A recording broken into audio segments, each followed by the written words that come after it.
कौन लेता है? समानता है क्या? अच्छा चलो, हो सकता है कि भाई आपके पास वो कमाई नहीं हो रही है और कृपया जोर से ताली से स्वागत किया जाए।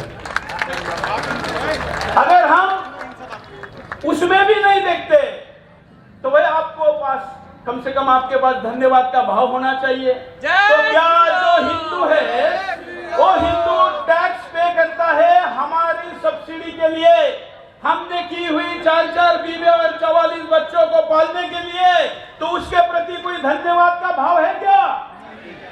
अरे तो धन्यवाद का भाव भी नहीं है, तो फिर मैं समानता क्यों मानूं?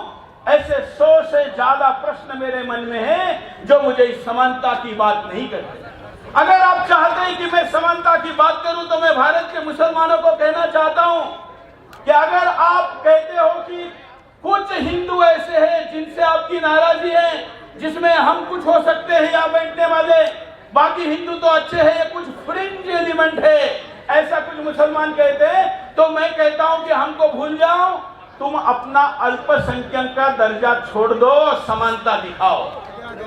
दिखाएगा क्या?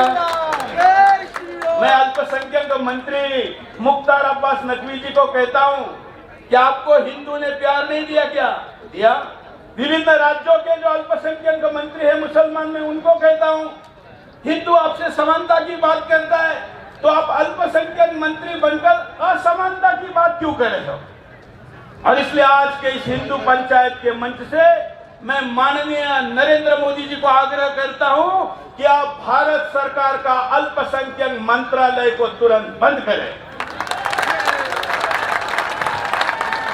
क्योंकि ये हिंदू पंचायत समानता की बात कर रही है, तो मेरे असमानता में दूर रखने के लिए भी तैयार हूं।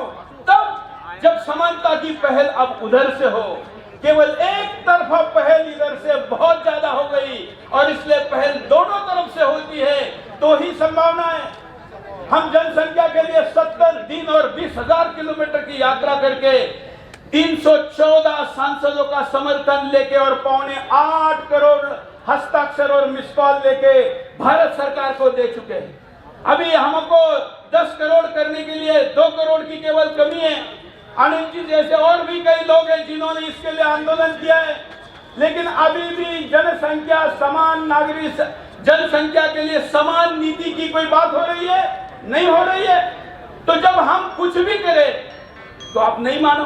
कई लोग ये कहते हैं कि ये कानून स्तर पर क्या हो रहा है उसको देखने के बजाय डोमेस्टिक जमीन पर क्या हो रहा है, कश्मीर में क्या हो रहा है, कैराना में क्या हो रहा है, दिल्ली के सीलमपुरी में क्या हो रहा है, ये सच्चाई है। जिस दिन सीलमपुरी शांत होगी उस दिन हम कहेंगे कि हाँ हिंदुस्तान में कुछ अच्छा हो रहा है, लेकिन जब तक वो नहीं होगी तब तक हम मानेंगे नहीं। और इसलिए हमको मांग करते समय, एजेंडा बनाते समय, विचार करते समय, रणनीति बनाते समय ये सोचना होगा कि क्या हम सही रणनीति कम से कम बना रहे हैं कि नहीं। अन्यथा हम कुछ महीनों बाद फिर मिलेंगे, फिर दूसरे शहर में जाएंगे, सभा करेंगे, कार्यक्रमों का नाम बदलेगा, बैनर बदलेगा, बात वही होगी, होगा कुछ नहीं, और हमारी पीढ़ी दर पीढ़ी खपती जाएगी। हमारे बच्चों को, बच्चियों को हम क्या उत्तर देंगे? आने वाली पीढ़ी कहेगी कि हमारा दादा चाचा कायर था, रोक सकता था, रोक नहीं पाया, समान अधिकारों की गलत बात करता रहा। विश्व में हिंदू ही एकमात्र कम्युनिटी है जो बहुसंख्यक होके समानता की बात कर रही है। यह हमारी शालीनता है, लेकिन इसको अगर कोई कायरता समझता है तो फिर इसको छोड़ना होगा। ये छोड़ने पर भी विचार करना आवश्यक है, ऐसा आग्रह यहाँ पर उपस्थित विभिन्न राज्यों से आए हुए साधु संत, हिंदू नेता और मेरे सामने इस कड़कड़ाती धूप में हिंदू धर्म की कुछ बचने की संभावना है, ये आशा लेकर आया हुआ जो हिंदू है, जो सामने बैठा हुआ है, उस आशा के लिए जो मेरे मन में है वो मैंने बोला है। और आपको पता है कि मैं मुंह में एक और बात में एक ऐसा कभी नहीं करता। जो मन में है वही मुंह में होगा, वही स्टेज पे होगा, वही टीवी पर होगा, और जरूरत पड़ी तो यही कोर्ट में भी होगा।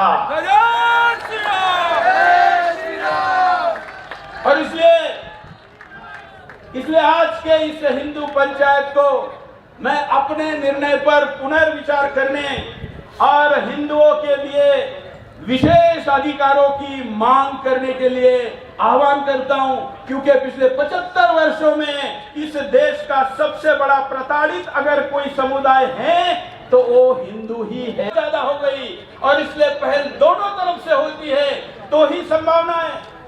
हम जनसंख्या के लिए 70 दिन और 20,000 किलोमीटर की यात्रा करके 314 सांसदों का समर्थन लेके और 8.25 करोड़ हस्ताक्षर और मिस कॉल लेके भारत सरकार को दे चुके हैं। अभी हमको 10 करोड़ करने के लिए 2 करोड़ की केवल कमी है। अनिल जी जैसे और भी कई लोग हैं जिन्होंने इसके लिए आंदोलन किया है, लेकिन अभी भी जनसंख्या समान नागरिक जनसंख्या के लिए समान नीति की कोई बात हो रही है? नहीं हो रही है। तो जब हम कुछ भी करें तो आप नहीं मानो। कई लोग ये कहते हैं कि ये कानून बनाओ, वो कानून बनाओ। कभी कभी तो मुझे लगता है कि यदि जी सही कह रहे हैं, क्या कानूनों से बचने की संभावना नहीं है? आपने द कश्मीर फाइल देखी ना? द कश्मीर फाइल के समय कानून था कि नहीं?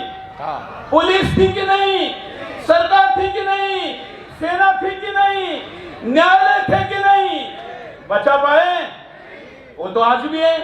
तो ये कानून अगर उन्हीं सरकारों ने, उन्हीं पुलिस ने, उन्हीं न्यायपालिका ने अगर लागू करके बचाने हैं तो बचने की संभावना है क्या? तो अगर बचने की संभावना नहीं है तो आप कौन सी समानता की बात करने के लिए हिंदू पंचायत कर रहे हो भाई? पुनः विचार करने की आवश्यकता है, क्योंकि अब अंतिम क्षण की तरफ हम बढ़ रहे हैं। 2029 के बाद कोई हिंदू प्रधानमंत्री नहीं बनेगा। तो अगर आप अभी समानता का कानून बनवा भी दे तो 10-15 वर्षों बाद इस देश के कानून क्या होंगे, इसके लिए ज्यादा दूर देखने की आवश्यकता नहीं है। बगल में बांग्लादेश और पाकिस्तान को देख लीजिए। कानून का बलात्कार कैसे होता है ये देखना है तो अफगानिस्तान की तरफ देख लीजिए।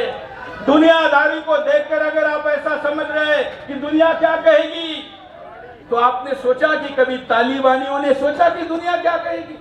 आप उसी तालिबान को America, Britain, Europe trillions of dollar दे रहे हैं, कह रहे कि देश को पुनः खड़ा करना है।